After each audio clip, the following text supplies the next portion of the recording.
Hello everyone, welcome to my channel. आज हम पढ़ते हैं quantitative analysis and managerial application. IGNOU का एक सब्जेक्ट है, MCO 22 इसका कोड है।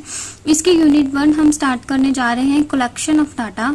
हम सारी सीरीज कंप्लीट करेंगे। टोटल में भी इसकी 13 यूनिट्स हैं। टर्न वाइज हम सारी यूनिट्स को कंप्लीट करेंगे। आज के यूनिट में पढ़ते हैं collection of data. Collection of data की आपको नेम से ही पता लग रहा है कि डाटा को कलेक्ट करना, that is called a collection of data. ठीक है, 2 टाइप्स के डाटा हैं जिससे हम डाटा को कलेक्ट कर सकते हैं, primary data and secondary data. Primary data कौन सी होती हैं? जो फर्स्ट हैंड इंफॉर्मेशन हम कलेक्ट करते हैं ये होती हैं प्राइमरी डाटा। ये इंफॉर्मेशन हम अपने पर्सनल एक्सपीरियंस के थ्रू भी कलेक्ट कर सकते हैं। ठीक है, किसी सुपरवाइजर को कंट्रोल करके, किसी इन्वेस्टिगेट करके कि इस एरियाज के अंदर कैसा काम हो रहा है उसकी इंफॉर्मेशन हम कलेक्ट कर सकते हैं। हमें कोई अगर एविडेंस मिलता है तो हम उसके बेस पे भी इंफॉर्मेशन कलेक्ट कर सकते हैं, केस स्टडीज कर सकते हैं। हम इंटरव्यूज़ लेके क्वेश्चंस पूछ के, टेलीफोन्स पे इंटरव्यूज़ लेके भी हम डाटा को क्या कलेक्ट कर सकते हैं, इंफॉर्मेशन गैदर कर सकते हैं। ये क्या होता है? प्राइमरी डाटा होता है जो फर्स्ट टाइम इंफॉर्मेशन कलेक्ट करते हैं। हम ग्रुप्स पे फोकस करके भी हम प्राइमरी इंफॉर्मेशन कलेक्ट कर सकते हैं। एंड सेकेंडरी डाटा कौन सी होते हैं? सेकेंड हैंड डाटा, नेम से पता चला वो फर्स्ट हैंड होते हैं और ये सेकेंड हैंड डाटा होते हैं। सेकेंडरी डाटा वो होते हैं जो ऑलरेडी कलेक्टेड होते हैं, ऑलरेडी रिकॉर्ड्स होते हैं।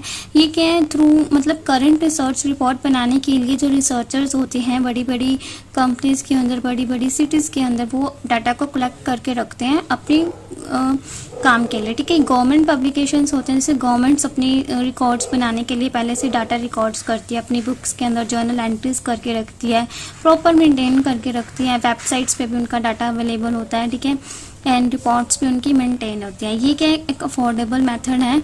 इससे क्या है? टाइम भी सेव होता है और कॉस्ट भी कम लगती है। इसकी एक डिसएडवांटेज ये है कि ये डाटा करंट सिचुएशन के लिए कामयाब नहीं होता, क्योंकि ये पहले से रिकॉर्डेड होता है, उसी को लेके आगे इंफॉर्मेशन कलेक्ट की जाती है, उसी इंफॉर्मेशन को माना जाता है।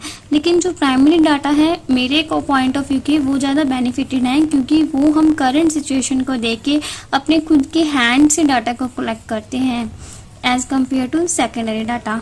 आई होप आपको अच्छे से मीनिंग समझ आ गया होगा primary data and secondary data. अगर आपको डिटेल्ड नोट्स चाहिए तो आप मुझे कमेंट कर सकते हैं।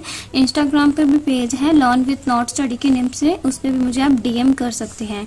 ठीक है, ये मैंने आपको शॉर्ट्स में समझाया है। अगर मैं नोट्स राइट करती तो थोड़ा ज़्यादा हो जाता है, इसलिए मैं आपको PDF प्रोवाइड करवा दूँगी, आप मुझे DM कर सकते हैं। Thank you so much for watching this video. Next video के अंदर हम देखेंगे मेथड्स कौन कौन से होते हैं डाटा को कलेक्ट करने के लिए, प्राइमरी डाटा को एंड सेकेंडरी डाटा को।